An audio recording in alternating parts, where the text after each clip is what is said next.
Okay. Thank you, Rob. I appreciate that. Keeping us compliant with the state law is always a very positive thing to do. Thank you. Let's call the meeting to order. We have the annual Board of Directors meeting. For everybody's information, this is our meeting that we do once a year to reorganize. And we do have an agenda full of regular business too. So let's start. We have officer nominations. We have the office of chairman, vice chairman, secretary, and treasurer. And I would welcome nominations for one or all of those offices if we have nominations. Are there any nominations? I would like to make some nominations. Wendy, you have the floor. I would like to nominate Aaron Martin as chairman. I would like to nominate Tom Augustine as the vice chair. Mike Sopchak as the treasurer. And Chris Tajits as the secretary. Okay, thank you for that. Are there other nominations? Well, there's second to that nomination, or those nominations. Second. Thank you. Are there any other nominations? Floor is open for nominations. Okay. There are no nominations. We will declare the nominating process closed and we will move to a vote. All those in favor of the slate of officers as proposed by Wendy, which is again, Aaron Martin as chairman, Tom Augustine as vice chair, Mike Sopchak as treasurer, and Chris Tajits as secretary. All in favor of that slate of officers say aye. Aye. Are there any opposed? Say no. Okay, those officers are confirmed. Thank you. There are things to sign probably floating all around. Annual form. Yep. Okay. Good. In your packet is way early in your packet, page 2. It's a proposed committee roster. Hopefully everybody had the chance to review that. Just refresh everybody's memory here if they have not seen it. We have governance and personnel, Tom Augustine, Christine Marchuska, and Rich David. Audit and finance, Mike Sopchak, Carl Kelsen, and Kyle Davis. Are there any questions about that proposal? Okay. Then we can vote on that. Okay, do we have a motion to adopt that roster of committees? We'll move to adopt that file. Thank you. We have a second. Wendy, thank you. Any further discussion of the committees as proposed? If not, anybody who is favorable to that, say aye. Aye. Anybody opposed? That carries. Thank you. We have minutes from the December 10th meeting, which have been previously circulated to all board members, and I know are on the website too for the perusal of any member of the public. Is there any feedback on the minutes as proposed? If not, I'd entertain a motion to accept the minutes of December 10th. We have a motion. Thank you. Second, Tara, thank you. Any further discussion? All in favor say aye. Aye. Any opposed? That carries. Thank you. Chairman Mars, I just want to say thank you to the board members that are here and those that are not here. I know we have some sickness that's circulating around, and our hearts go out to those people. It's that kind of time of year. Rich, welcome. We've had a really successful year in 2024, and I'm really looking forward to 2025. I know there's a lot of activity that's coming, a lot of partnerships with the city, the county, the state, other municipalities. It's a really exciting time for us. And I just want to say thank you to all the board members for the work you guys have put in, gals, and to the staff. Thank you. On that, we will turn it over to Jess for her report. There's lots of stuff going on. We're hearing about it. So feel free to stop me at any point. So our ongoing project updates, our City of Binghamton, ARPA, and HCR Land Bank Initiative Phase 2 rehabilitation projects. Currently, the Land Bank has 7 properties included in the city's ARPA program as rehab projects. 34 Andrews Ave is for sale through our realtor Don Farrell. The price has been reduced to $1.99. I do want to report that we may have a potential fire. Our fingers are crossed, so keep the board apprised of that. But until an offer is submitted and accepted, property so available for sale. Tioga General Contracting is continuing their work at 33 Elm Street. We've issued a 30-day extension due to some early contract delays with our architecture firm and permitting, with the city. Malarkey Construction has continued their work at 8 Street, which is coming along well, and the end date for their contract is the end of February. They are also the contractor who was awarded 173 Waller Street. We're working with the city on some questions that they had about the plans, but they're pretty straightforward. So we expect a building permit now. Bids for 14 McNamara Avenue were opened on January 7th. After receiving 5 bids, a clear view door and window was identified as the most responsible bidder. There's a resolution before the board today to award the contract and to include alternates 1. We're in the process of completing the acquisition of 181 Holly Street with the city. City council approved the sale in November, and the board approved the purchase at the December meeting. So the land bank is looking to formally acquire the property from the land bank and start redevelopment work on that. And we would like to, after the redevelopment at the site, we would like to issue an RFP for the redevelopment of the property. It's similar to what we've done with Green King Avenue, and as well as reissue an RFP for. We'll also be keeping an eye out, working with Wendy and her department at RPTS, as well as county leadership, to continue to identify properties to include in our rehabilitation funding programs and all of our capital programs within the land bank. Currently, we will be renovating 6 single-family homes and 2 two-family homes. Our agreement with the city calls for a total of 10 to 12 single or two-family homes to be renovated. So we need at minimum 2 more homes to be our total, preferably 4. I'll be sure to the board apprised as to when we may be able to acquire more properties and what that structure looks like. Under our county ARPA and Land Commission Phase 2 project updates, as the board is aware, we officially have title to 737 West Main Street in the patch. The closing took place on Friday last week. We will proceed if you could note, Rob, thank you. It's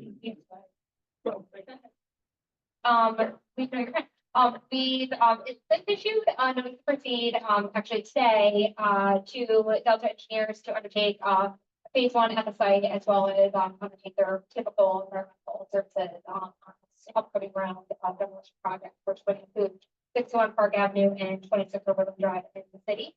Hoping for April or demo for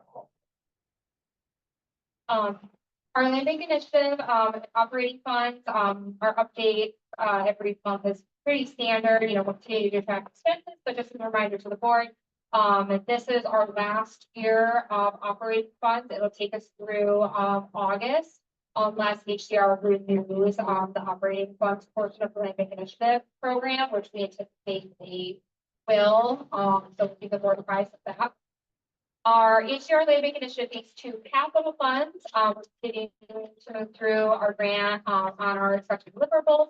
As I reported to the board, we have exceeded the 75% threshold to reapply for more funds. As of right now, we have spent 90% of our award and have a little over $100,000 left, which has been earmarked to assist with our current projects.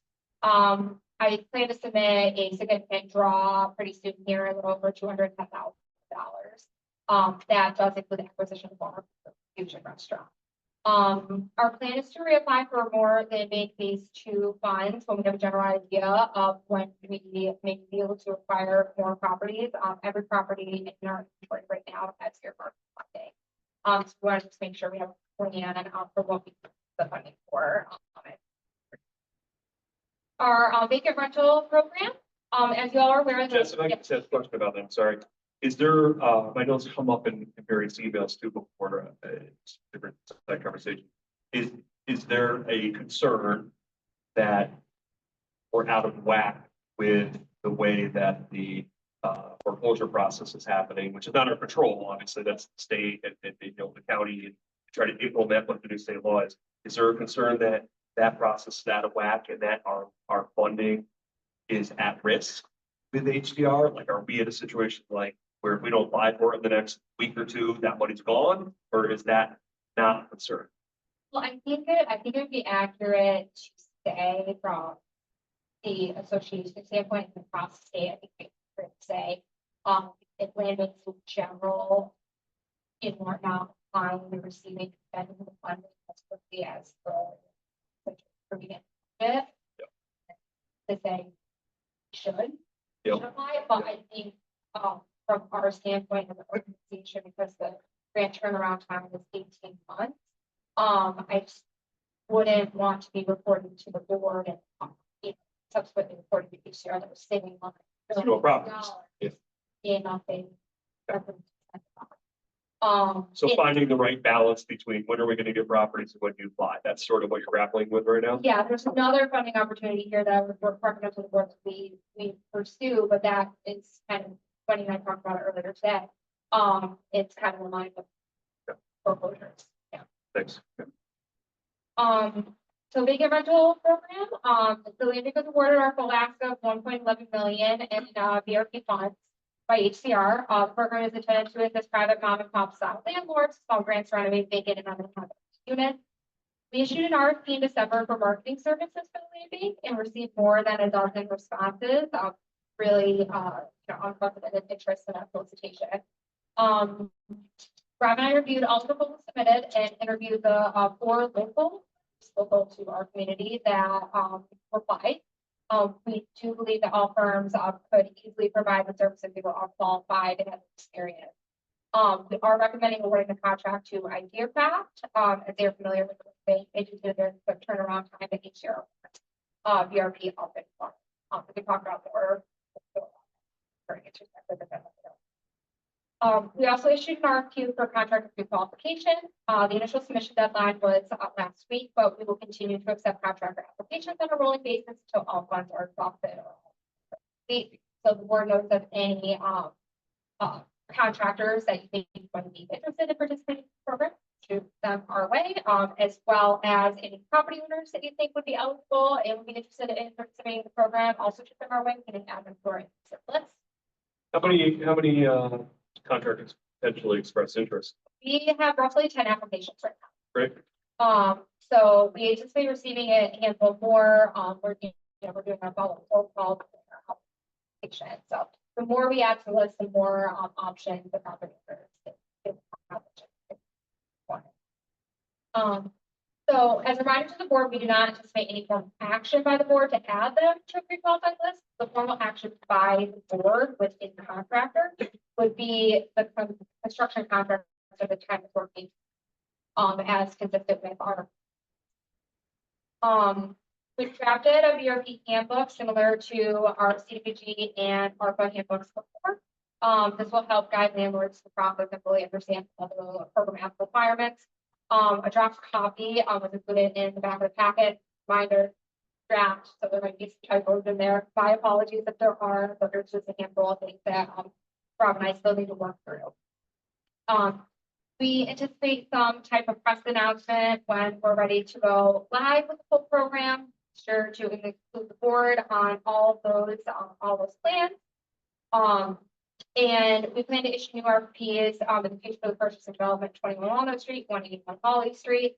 And both of them we intend to include development incentives that includes ARPA dollars for the city and potentially availability of VRP funds. We strongly encourage the approved buyer to also apply for VRP funds so long as all eligibility criteria. Small business tipping fee waiver program. The board approved a project for the demolition of a property on Broome Ave, which is on Binghamton's east north side. Unfortunately, that demolition was unable to take place prior to the end of 2024.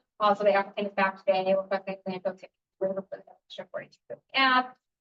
So there's a agenda item.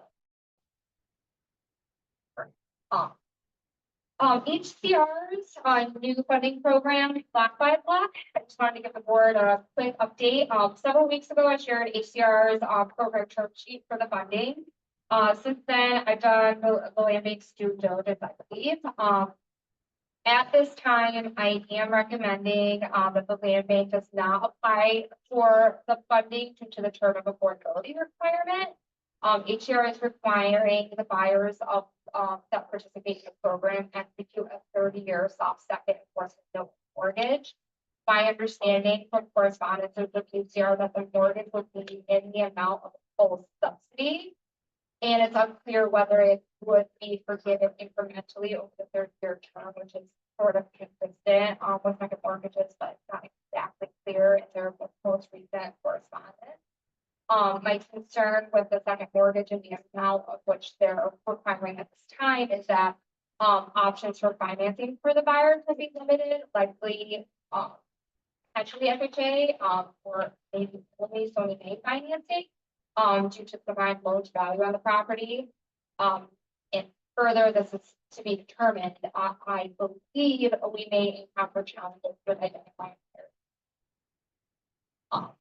We certainly, in most recent years, we haven't had as much trouble with our 10-year deed restriction where we get the challenge with pushback. It's from the buyer's attorney. Once I provide clarification, fine. It's not a lender problem typically. Never. No. So I would say if HCR does the term sheet at any point, I'd be happy to reconsider or, any other nonprofit that would like to pursue the funding. Just can other nonprofits or other entities apply for, like, it's not just required to limited land banks, anybody can apply for this? Yeah, Like, other nonprofit. nonprofit organizations. Yeah. HCR's fiscal year 2025 home buyer development. This round is set to open up by the end of February. Total request amount would be a total of $1 million for a maximum total of 4 units. Talking to Wendy earlier today, we believe that a countywide foreclosure list may become available later this year, perhaps in the fall. Not exactly sure. That said, we may need to. Same thing that we talked about earlier, we may need to delay an application for that until properties become available, as home requires property identification at the time of application for underwriting. So that one is what we would be looking at properties in Canaan. HCR's leading and led pilot program. President of OCR, Chris Alonso, reached out to our land bank in December seeking our interest in administering this program in Broome County. The program is intended to support landlords of rental units and communities of concern with small grants to remediate lead-based paint hazards.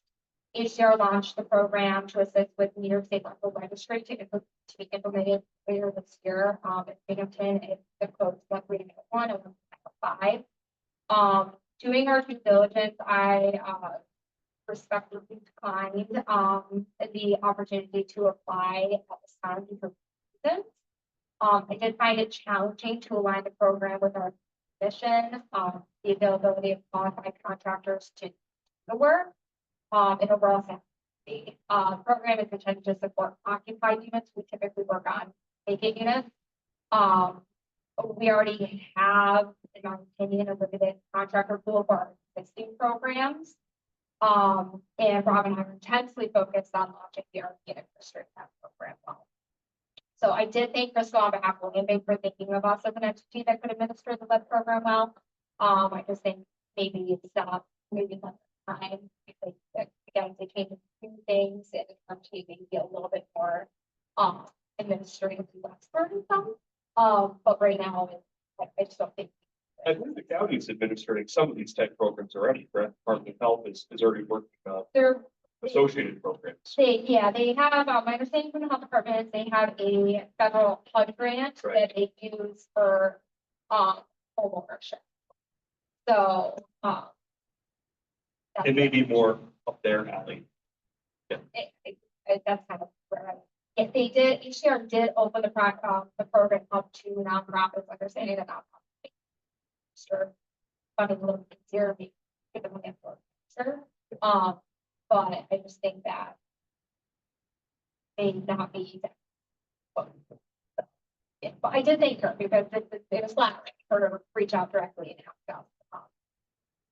And then the last thing I have, just a few things. At the beginning of the year, Rob and I are starting to work on our annual report. We've got ABO reporting, audit has started. we will most likely need to amend our budget either next month or maybe in March, with the implementation of ERP into account in the program and the budget, so I wanted to give you all a heads up. Our first New York Land Bank Association meeting of the year will be this Thursday, the 23rd, and lastly, as towards where, we have a Binghamton University MPA student who was started as our intern, for the spring semester 2025, from Goodman is here with us today. We believe you'll learn a lot and look forward to helping him helping us this spring in the office and us helping his requirements of the program. Welcome.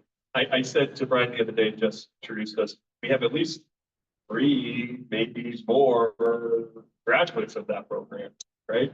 Mayor Rich David and Augustine, Kyle Davis, and of course Jess, right? So you come to the right place. Welcome aboard. Thank you. Okay. Questions on the executive or comments on the executive director's report? Yes, thank you. Great report, Nolan. But remember the call that you had with Charlie? Can you please, like, it sounded like that, they wanted to do it previously, Yeah. and they came up with a solution that we now. What is it that we have that's different than what these guys spent on the clock? Might be fair. So they believe that the deed restriction does not provide enough security. ID and deed restriction language can be easily overlooked. So Understand? that's what we have 10-year people. Definitely. Started as a part of switch. So our first CPG projects, the only security on those is way back. This was like in 2000. Oh, no, and they started like they wanted, but you know what they start said, you have to start. They wanted us to do that, so when we applied our most recent CPG grant, we applied under the guys were going to attach a technical. They approved our funding as the rest of the project. And then we were done with the development, Charlie came around and said, hey, we want you to attach the second. And this was the exact same Yeah. conversation had. I expressed all of these concerns to HCR. But we had CPG grant, we had the same conversation. This is what we ultimately decided to do. And HCR comes back and said, They're trying to protect their investment. "Great, but no, this is what we're doing." Okay. So it sells for, 300, it sells for 100. That's the issue. 200,000. It's a combined loan to value, the underwriting, when we walk into a lender, when there's not. I just wonder, I mean, it seems like thoughtful land bank has been applied. That's what I'm saying. How are they doing that? I wonder if like, it's only 5 cities. I We have sent, 5 land banks. Oh, I sent them an email. I told them to hear back. I sent all the respective, by conference and all of those. Asking how they're overcoming that, or? Yeah. Understanding, I think everyone on this board could agree that we've had our discussions with HCR. They were not necessarily too timid to say, hey, have you thought about something different? Maybe there are some entities out there that are like, we'll just do it. My understanding from HCR, and I've talked to both prospective entities, Newburgh and Kingston have both implemented this second mortgage model under their Legacy Cities Access Program. Granted, Legacy Cities Access Program subsidy is smaller, it's about half the size. But I think, you know, I can't count this up to anything. I mean, Mike says he has 100 people, 100 buyers. Permitted. So perhaps the need is so great that this is the only opportunity that they be able to. But. it does, but names on a list versus actually being qualified. Yeah, Seems like I think it would be a barrier. I mean, put aside like the, you know, any like new build assessment tax issues, you know, that's going to be the perspective to each respective city. But I think just the second mortgage in and of itself, I just don't know how that's going to vary per community. so much that it's going to work perfectly well in 5 other cities. But no, Couple things. Yep. And then delaying on the LBI application. Okay. I'm wondering, are we doing much due diligence as possible? One, I know there are 2 inch properties on my block. And there's. Are the city owned? Yeah. Or is he still one that he owns? I think they're still in the court process. But I know that they're planning demolition down at Fayette. Like, apparently, the city of Wake. My old stopping ground. We can bring money. Speed that process up. We probably can reach out to the mayor's office. Demolition campaign, because the many of the sites might also be blocked. Yeah. And then the other thing is just, again, these dollars can be available for pre-development costs, as Crystal said, you know, like we have a program that supports, private demolition. We're thinking of a program that would offer private nonprofit pre-development dollars. I don't know if that would be feasible, reasonable. I know it's eligible. Yeah. But I mean, I know that the demolition tipping program is very successful. And then just the last thing in regards to the list, like this list that might come in fall. We have agreed upon a program. How we're applying properties. No, I can answer that question. All right. No, I will tell you that, that's a discussion point because sort of in the fall list, we're coming upon a city list potentially. Monday's the last day, yeah, Monday's the last day. Right. So the answer to your question are, City list is coming sooner. yes. Yeah. Okay, so to answer your question correctly, no, we don't have a great plan approach. However, there's willingness from all those parties to figure one out. That's because you've got, I mean, in a weird way, like I think probably when the officials that are involved right in this process, the legislative level and the executive level in the land bank are probably like sort of the easiest ones to figure something out. The hardest part is on the legal side. That's the hardest part because we have a situation now where the state, as you know, basically said, well, properties three years ago, right, are in this new forum, but there's already lawsuits that are going back further on this. It's saying, well, you foreclosed my property 5 years ago, I want that to be back too. So the potential liability financially for the county is huge, like the old commercial. Right, huge guy. What's yes, that yes, it was huge. It's huge. So I think there's concern there financially for the county. But to answer your question, Greg, it's absolutely willingness to figure out the process to go forward that helps the land bank and it also doesn't completely throw the county under the bus. That willingness is there. It's absolutely there. And I anticipate that those discussions will be going on in the near future to figure out that process in advance of that, so that there's a way to go forward when the list comes out. And I don't know what exactly that process is going to be, but we said to keep reminding ourselves that, I mean, the county entities have been very good to us. They have a lot of risk on their hands, a lot of risk that, and we have to somehow balance that risk out with them, knowing that they want to help us. It's not an issue of that. They want to help us, but ultimately somebody's going to have to pay on that end, right? For owners, because attorneys have already reached out to them. Again, but been contacted by attorneys saying, got to deal for you, right? The county will shoot big bucks. So I don't know if that answers your question directly. It's all right. I just want to make sure we're not waiting until the list, and then having the 12 arguments. We're not, Jess probably asks me every day, like, do we have that meeting? So with the county leadership. Yeah. Yeah. Yeah, Chris. Question.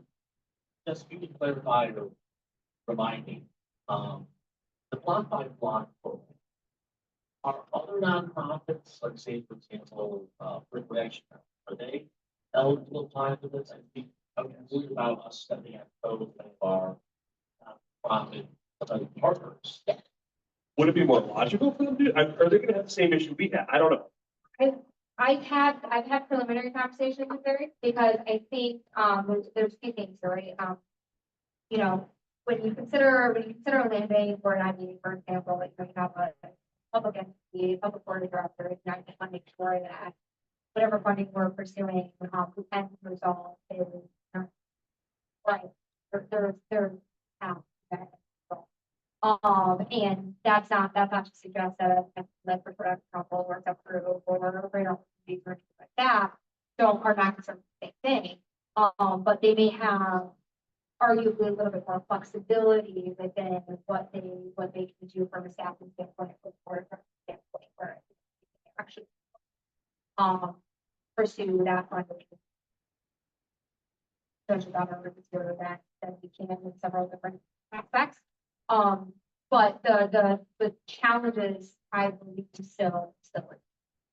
What if there was an entity, it's like a softball here. What if there was an entity that was interested in more long-term affordable homeownership opportunities than our normal structure? Would those type of entities be able to apply for this?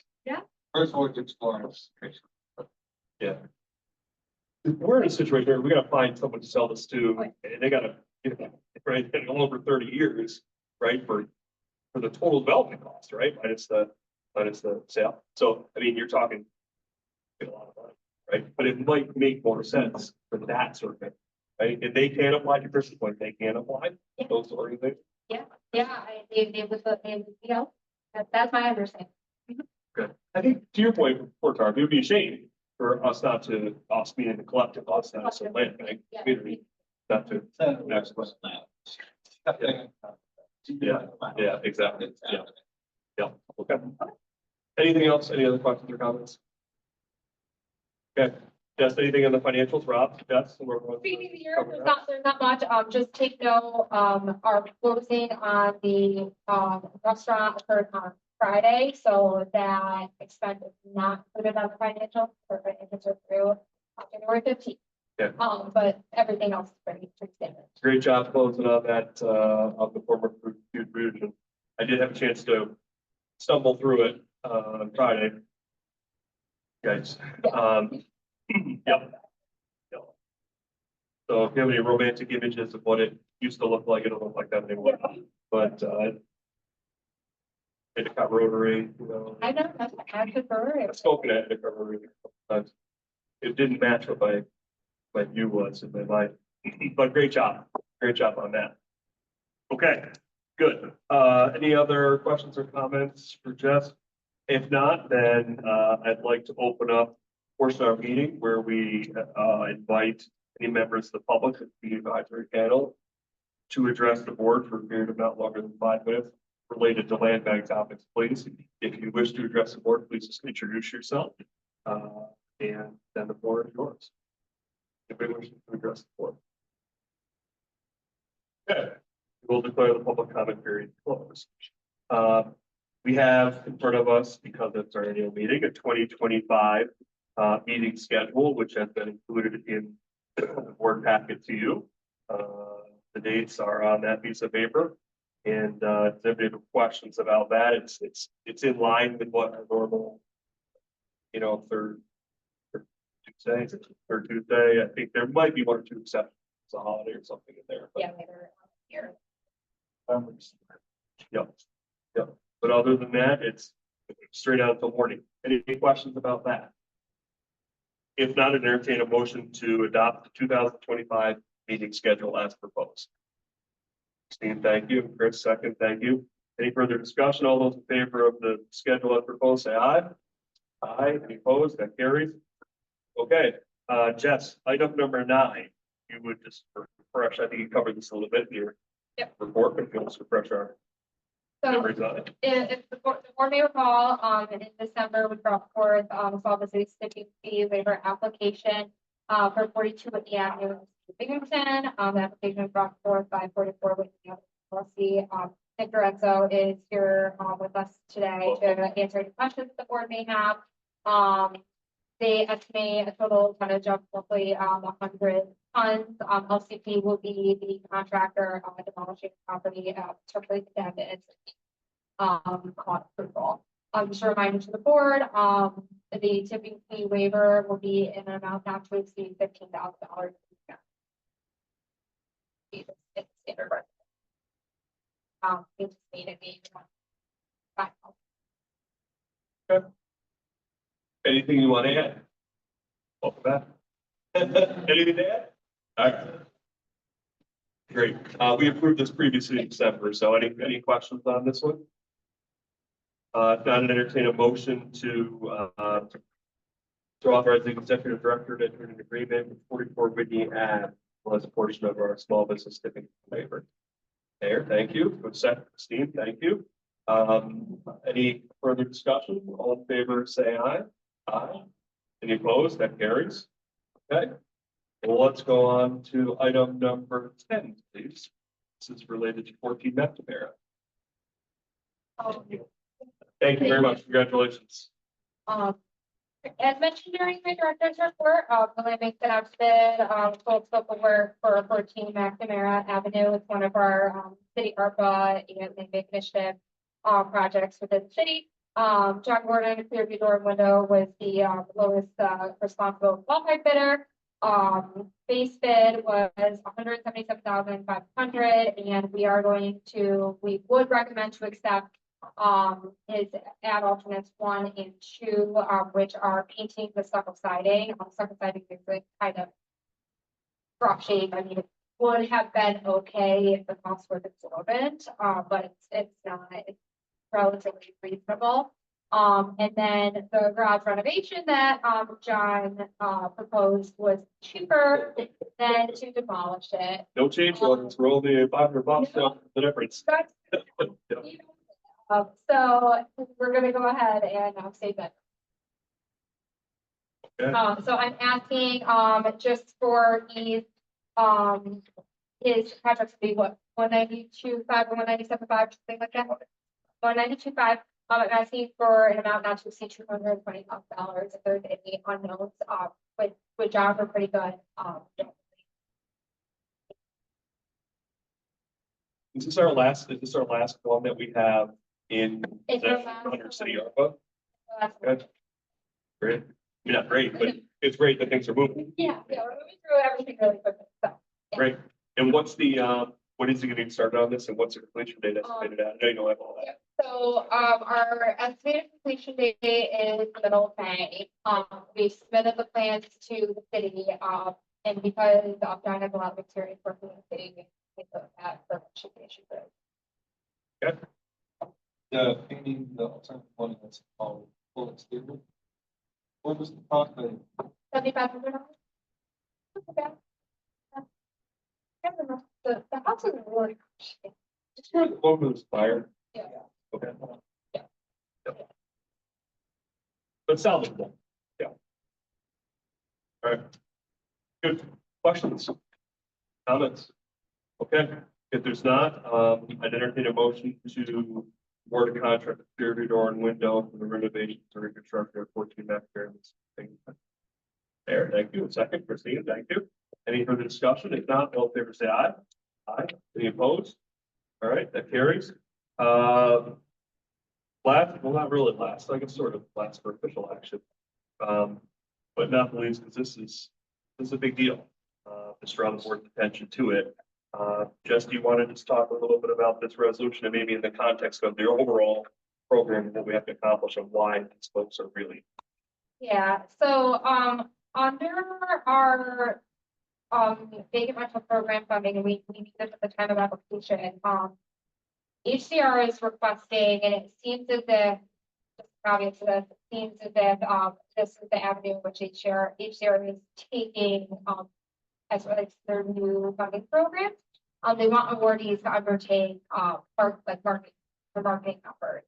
That could be done in-house, but we would need to adequately document that. And I would argue that Rob and I have, limited capacity, and there are firms that can do this. So we can In expertise, like specific expertise. Absolutely. So, we issued an RFP, on December 10th, gave, a month, to, respond to this. We received over a dozen, applications, or a dozen proposals for qualified firms, from all over the place, all over New York, all over the country, actually. So we decided that we would, interview the 4 firms that responded that were local to our area, review Creative out of Boston, Ebony and Ivory Consulting out of Binghamton, Key Branding Labs out of Binghamton, and Idea Crafting. The board's familiar with Idea Crafting. They create all the website.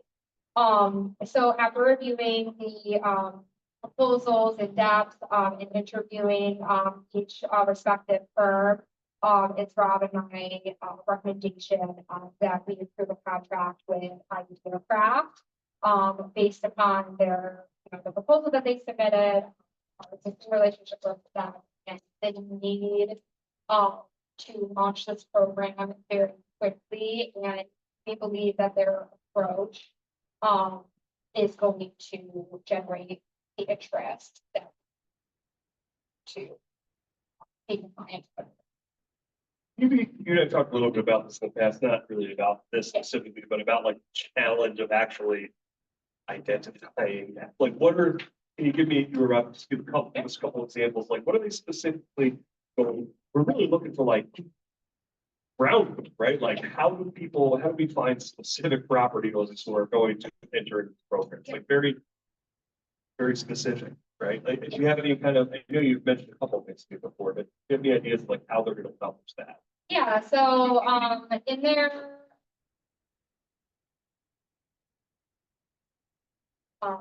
That's okay. yeah, well, they in their approach, they explicitly state in their approach, they specifically state like their meta ads or Google ads, total estimated impressions anywhere from 8.9 million to 16.7 million on total estimated clicks, 3.2K, 7K. They want to do hard copy postcard mailing, the email blast. And they're anticipated a timing on it's a postcard printing mailing on 2 mailings. One, the first one will go out March 15th, and the second one will go out June 1st. I think that's really important, Jess, right? Because it might be that this audience isn't necessarily hanging out on TikTok all day or X or or Twitter or Facebook, right? Like, we need to meet people where they are, and that might be a different spots. Or maybe not. I told them to be safe. I don't really know, but I wasn't on it in the first place. But I think like this group of small landlords, small landlords may not be hanging out on social media all day long. Yeah. Well, we have one property owner that's reached out to us consistently, and he actually has expressed to us the technology difficulties and really not being firm. So there is an example of one house. And do they have ways to target those individuals? Like, we don't know what that is, but they must have access to lists or something professionally that they know those folks are. That's we just believe Idea Craft's proposal, their particular specific approach superseded the other proposals that were sent. That being said, we believe, especially the firms, I mean, obviously we didn't interview all the firms that applied, but we interviewed the local firms that we believe that each and every one of them to do this. It was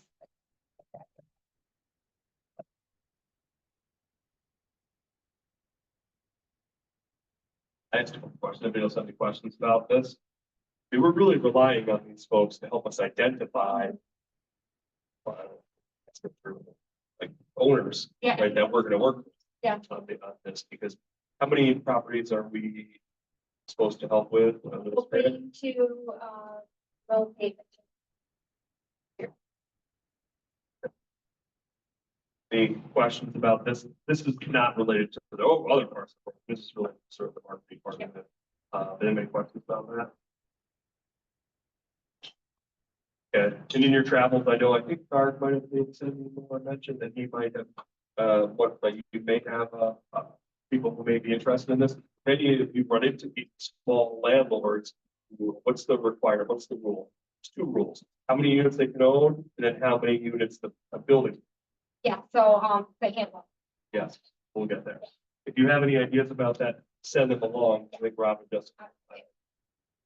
Any questions or comments about this resolution in front of us?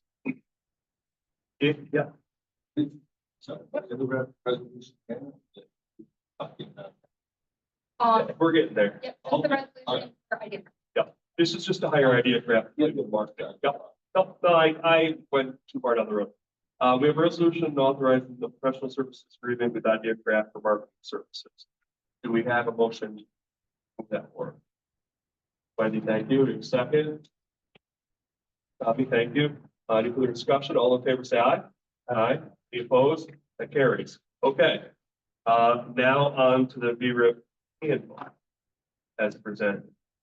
What would you want to say to introduce that, Jess? Yeah, so as the board is, very familiar, believing historically have, we've issued or have published rather, kind of like a handbook to serve as a guide, to interested homeowners for our program. In this particular instance, it would be interested applicants seeking, funding assistance. So it's intended to serve as a guide. It's not an end all be all, but it at least could get them to understand the program. Everything's transparent, everything's out there, the expectations are clear. We, require that the applicants like acknowledge that they've received the handbook, that they've read it, they recognize what they're agreeing to when they apply for the funding. Yada yada yada. So there's a Frequently asked by. And all the forms and everything that needs to be clear as part of the process. Right? So on page, okay, on page 5 of the handbook, it's qualifying for the program. So that, I think those are important, 5 and 6. Those are important pages, I think for the board to be aware of. For example, property owner owns small portfolio of real estate, property owner must be a legal owner of one of the following: 1 to 5 unit residential property. Property owner must be a private individual, an LLC, not for profit, a public or quasi-public entity. The other thing that's very important is the unit submitted for funding must be vacant and uninhabitable and or unmarketable. So they have to be vacant. And we're going to require that the applicant sign an attestation that that unit has been vacant and no tenant has been permitted. It's not kicking someone out. We're going to renovate your farm for you, right? But it's gonna be anywhere in the county, right? So it's Anywhere. not. So the city of Binghamton, that would be easy. That would be an easy pick because they have to pay a vacancy fee annually for any I landlord. think there's been some discussion. about that. They get a bill. It's, yeah, so like on page 6, we have our prioritization criteria that I did discuss with HCR, and one of the prioritization criteria is if the applicant is requesting assistance for eligible properties in the city of Binghamton and or Wisconsin Union, including both for septic diligence. My reasoning for that is because the city and the town are the urban core, they're also communities. So I just feel like aligned with community needs most in our community. So to your point, Wendy, yes.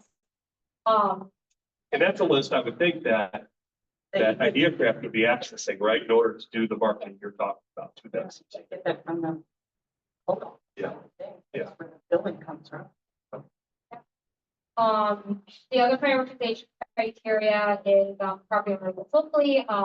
HCR wants to ensure that we're not, inadvertently or unintentionally funding landlords. So we define what local means. It's specific for submission policies, principal residents in the Broome County or the Broome County. And I would advise here too, that this is the question that's asked on the webinar, whether the property owner can employ a property manager that resides. That's locally. what That- our contracts. yeah. And HCR, you remember what they said? I think they said no. I believe looking at. Oh, but it's local. Okay, I believe they said no to that. So, and then the property owner's private individual or LLC that owns the property that generates property. So that revenue consistent with lending sold for the tax rolls. That's one of our primary priorities as a solicitation. Prices. So just keeping things on the tax rolls and funding projects that are permitted.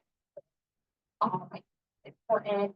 And then the property owners requesting assistance for an eligible single 2 or 3 family residential property. We've received so much interest just from the governor's press release. And with small articles that were ran by the that, with this arguably, I thought I went with a pretty generous one last, but looking now, like it's kind of small compared to how many folks are interested. I mean, we'll see if that interest still stays as really. Let's get some work under our belt first. Right? Yeah. So, but maybe in this instance, we could consider, funding a few extra folks, under the program. And really focus on people to family, won't say that, actually be a little bit, easier for our CMs and for.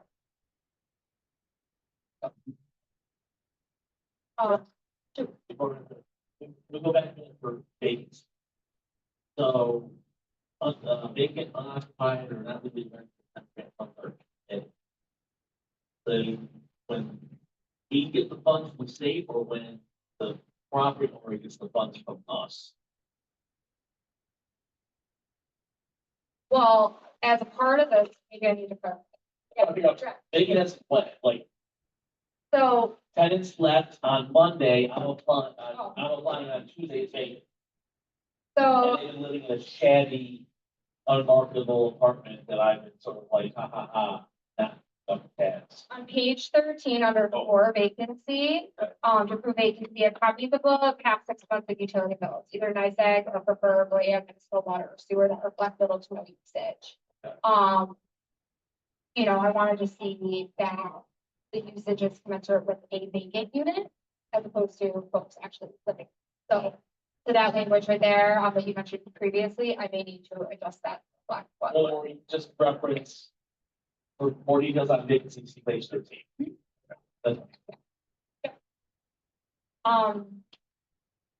Program obligations, on page 7, we list out what the property owner can expect as it relates to construction.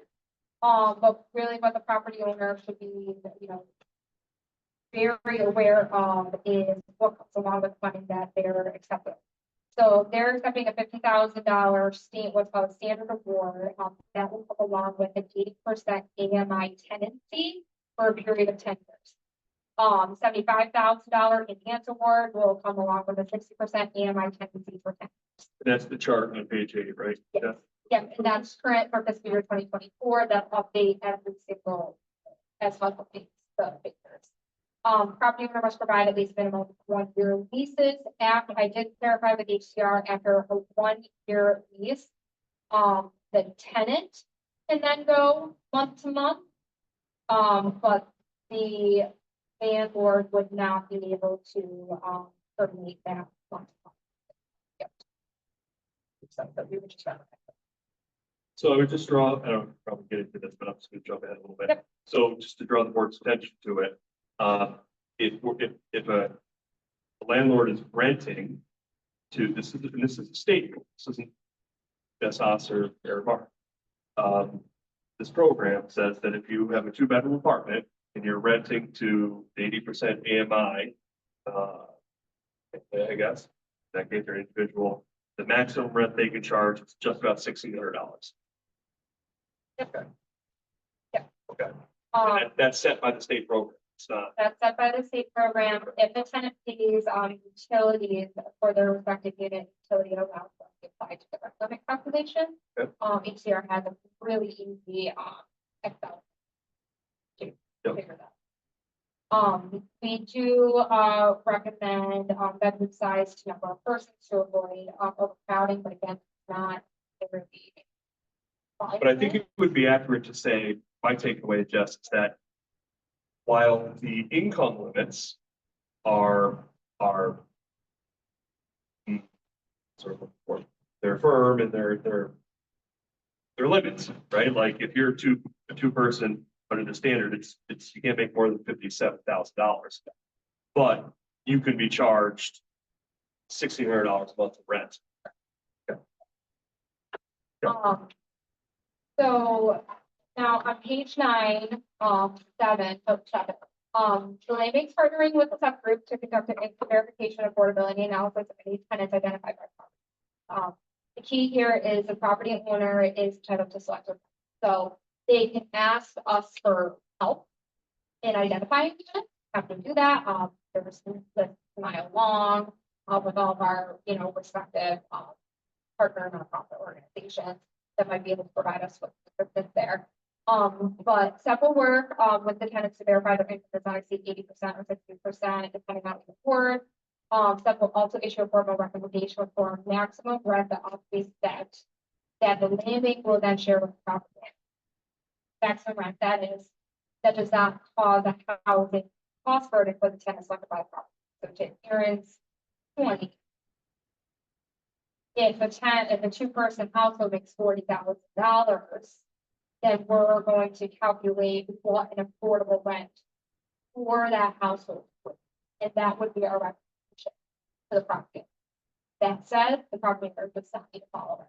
For that recommendation, it's our due diligence that the nonprofit organization that will well, primarily flood reduction, but a lot of the work that we've been doing more recently has been for health and safety, sure that tenants that participate in this program are not cost burden.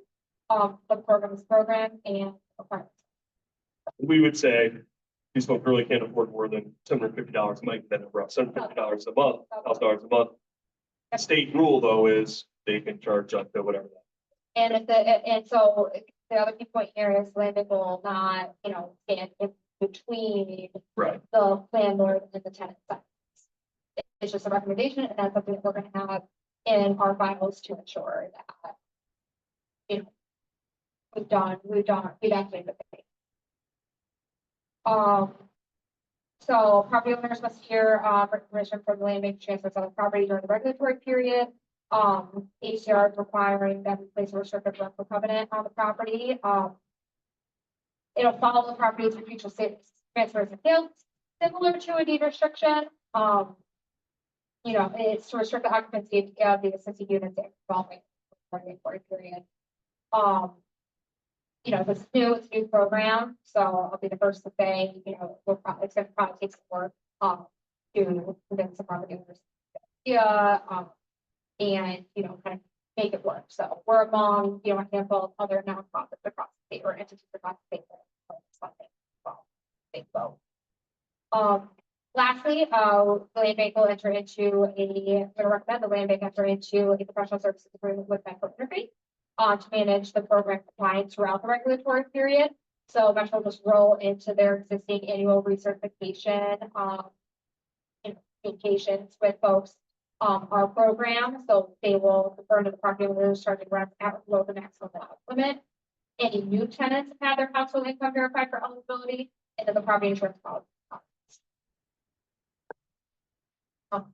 I think, I give some examples in there, and then there's required documentation, and essentially the rest of the packet is application. It's a pretty question, a lot of material here.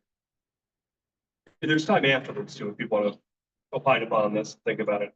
Even if you're talking, right? Yeah. So, you may have any, yeah, sure, go ahead.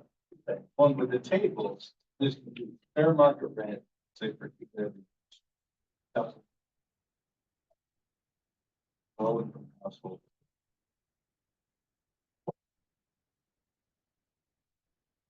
No. Which grant are you On the page 8, Eight. right? You look at that table, fair market rent. The rents for supposedly low income renters. 60% AMI, is that what's cut off here? Yeah. Fair market rent. Yeah, I got it just I just circled it. It puzzled me too. It was a question during application that I asked HCR. I said, am I understanding this correctly? Is this based on our market? That's our market. And this is not based on our market. This is okay, that is not based on our market, right? That's not based on our market. That is based upon the respective income maximums. in table one. So HCR, Statewide thing. no, Binghamton metropolitan area. So this is how they're calculating. We'll review that. I thought, okay. Yeah. It would make sense that a low income rentals were in the fair market. I get you. That's the question. That's the So- question I asked. I understand. So But hold on here, let me just ask a question.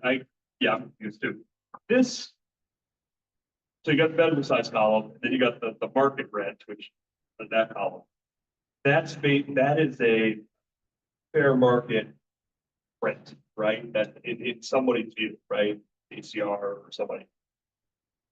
This number here is what they view, they meaning whoever developed this, HCR, as what those individuals could pay. There's some formula that goes into that. So I see what you're saying, it doesn't make sense, but I think we don't understand what the formula, like I said, I don't understand what the formula is, where they think that for whatever program, for whatever reason, they think that a person or a family at 60% AMI in a 2-bedroom could afford $1,200 a So I month. think what they're doing. But there's a formula there that we don't understand, that they think that. that could be worked. 30%, but I guess it's 30% of households. Right. at Why 1.5%.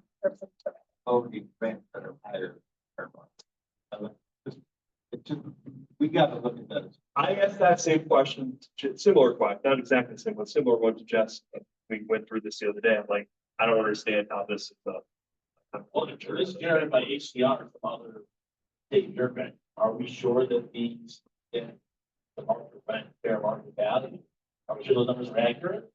Or is some? Yeah. Oh, okay. Can we go back and ask that question again, maybe, right? Yeah, happy to. Right? Just say, hey, just help us understand, we have a couple questions here before. Giving landlords the money and encouraging them to charge higher per month. That is the way you would say that. Yeah, that is the way you would say it. I just want to understand if that's really, or what's the math behind, the formula behind it. Yeah. And just the other thing, I agree with Wendy, that was gonna be a recommendation. So we had 4, that we actually just like priority criteria. Right? With an out, right? With an out. Yeah, I With think an out. here, Yeah, the out is 3 of them. Yes. So it's still, they have to meet 3 of these 4 priority criteria. I don't understand limiting to single, 2 or 3 family. Like, I get number 1, we want local law. I get number 2, we want to increase the tax bills. 3 just means more work. Well, for you, means more paperwork, more contract. And right now, I agree with you, no matter how long the list is, free money to rehab your units is great, but then read all the restrictions. It's like a truck, 5. Yeah. I would say, let's not put that as a barrier. Just keep it on to 4 units or 5 units. That's the total criteria. And I would instead put, if you have that registered with the vacant property, then you prioritize. Like, that's the whole thing. And some people flout that rule, and like, they're not gonna pay. And I think if people are paying $500 a year, why would it, they should be first in line. is there a vacant rent, I'm unaware, is there a vacant rental registry in the, no, is there a vacant rental registry in the town? It would be if there's any, if there's a vacant property register, so it's a municipality, and you are client, then you can prioritize your fund. I guess I would, the only counter to that, I don't know if not. The only counter is that we don't want to just restrict it to municipalities who have that vacant registry. No. I wouldn't want to be in Only a if you situation. have it. And if Right. stuff, and you're compliant. That would be an easy way. It would be. I just don't want to be in a situation where the city of Binghamton has, 200, I don't even know, so 100 of those properties. Town of Union has a bunch too, but because the town of Union doesn't have, or the village does, if you're doesn't have a registry, that we're never gonna do those.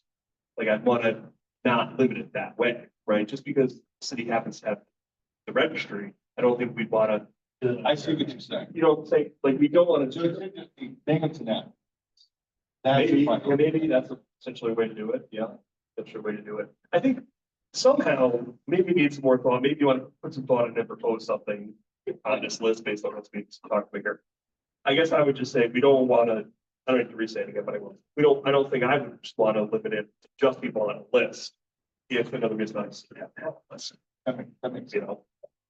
As far as the number of units, I guess that's a question for the board to sort of think about.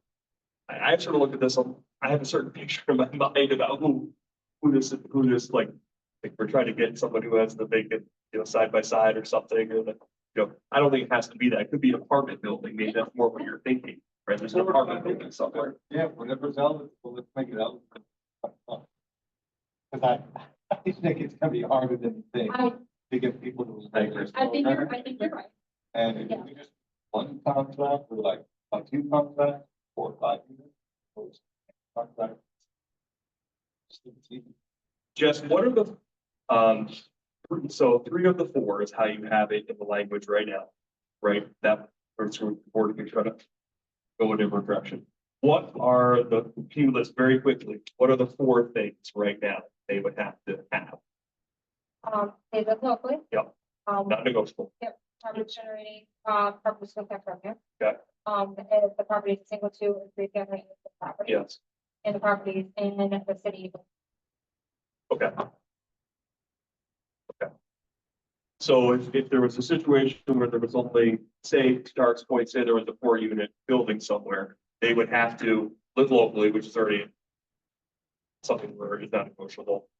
It has to be generating tax revenue, which, that's sort of, we already covered that, and then be in the city of the town. So in that situation, that would really rule out a property that is outside of those 2 municipalities. That would be the effect of that, right?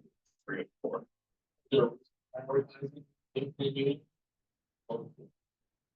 be funding or something, so There are potentially communities, for review funding, more. Probably most. Sometimes. So if there was property in Lyle, in order to qualify, it would need to be owned locally, it would need to be current thing, 1, 2, or 3, and it would need to be tax revenue generating. Like, probably 3 apartment buildings in my area, Right. respectively. Give some thought to that, you would just maybe circulate something a little bit around. Like 3 big things. That's kind of. It just. Food for thought. Any other questions about this or comments? I think cards, at least in the town.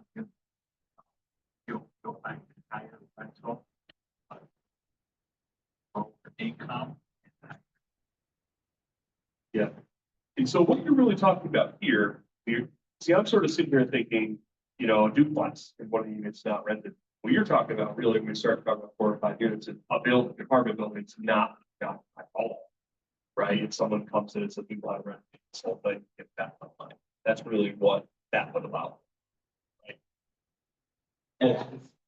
I feel like you could get a good deal of who could qualify for this, right, at the assessor's office.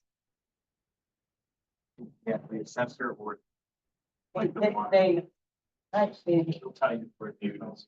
they're gonna know those properties are vacant. Yeah. Yeah. Good tip. Good tip.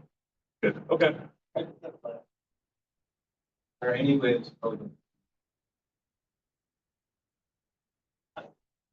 Yes, I, Yes. I couldn't agree more. but yes, it could. If they qualify under the other condition. They always are going to be the. Yeah. Okay. But it's just like this, Makes me nervous. I don't want to laugh back out there helping create.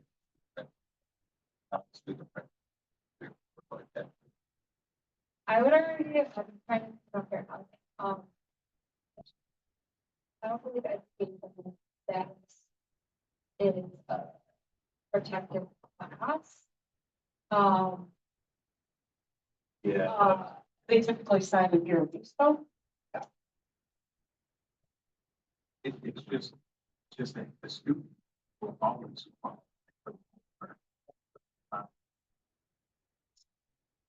Well, and frankly, though, on that, we have that potential risk in all of our programs, right? Like if someone buys, not that it's need to buy a house, but then, I mean, if someone wanted to buy one of our affordable homes, we're looking at their income, we're looking at their bank accounts, but we're not making them show what their best friend has in the bank, or the mom and their dad, long lost uncle, right? So I think that risk does exist here as well.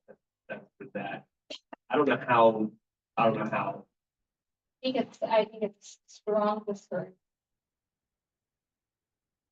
I think it's strongly discouraged. But who's gonna get in the middle Yeah. of deciding that?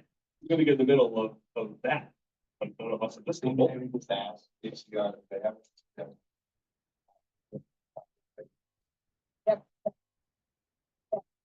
Because that is something I thought about. I pulled several forms off of HR's website as it relates to like student status and things like that. I think we can strongly discourage with the amount of paperwork we could place on it. Question is, they want to do paperwork. But that's I will ask. So an owner has a 4-family and 3 are vacant and occupies 1. They don't qualify, correct? They do fall. They do? Yeah, if they reside in the building. So like this duplex, for example, they reside on one side, and the other side is vacant. The other side would be, if they submit an application for both, no, their side is not eligible. HCR said in instance of common spaces within reason. So, yeah, they've got like a single entry and within. And then how soon after the construction is done, does the other side have to be rented in duplex instance? How, You just have like timely. Timely, I've got dates in here, I think timely is, Well, you can't always control it. yeah, no, I mean, Right? I'm pretty Most sure. landlords want rent certificates. completion of the work or, Yeah, final disbursement of funds. if it's not here, then I definitely, I probably put in the application, I'm suggesting that the, owners identify a tenant within 30 days of completed construction, because each year is intended to have these units. And then after that, after qualification by step, Next up. I would want to at least execute with them.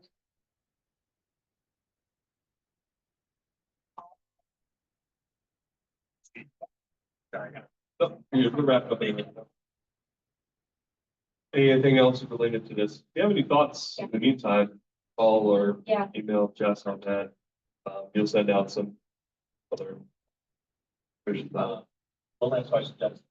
Eventually, after the feedback of the second grant, Yes. are you ready for us to officially adopt? We don't need a formal adoption, but then I asked the HCR, I just, again, like, have we discussed today, I just want the board to be adequately aware of what the program call for and how we're going. Accepting and reviewing applications. Check out the appropriate box. Yeah. The staff has circulated these before. We've always had a sort of collaborative discussion about it, figured out, we never really adopted it. It's always sort of just been a collaboration. But it's. Okay, good. Anything else on that? Any old business?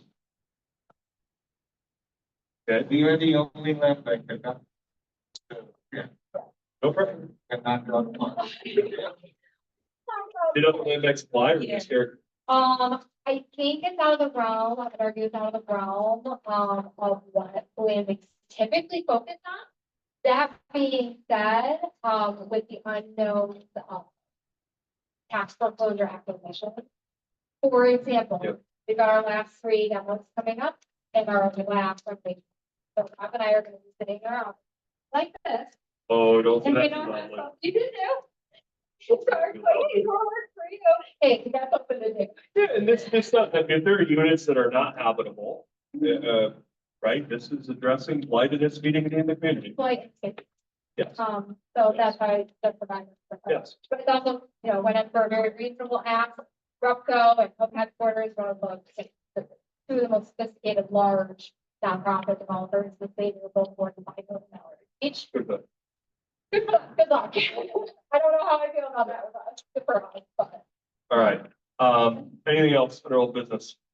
Our next meeting will be January 24th, or no, that's today, February 18th. I looked it up, it was provided to me today, February 18th. Is there any business come before the land bank? If not, an entertained motion to adjourn. First, thank you. Second, Steve, thank you. All those in favor, turning to aye. Aye. Any opposed? We're adjourned. Thank you. Good work.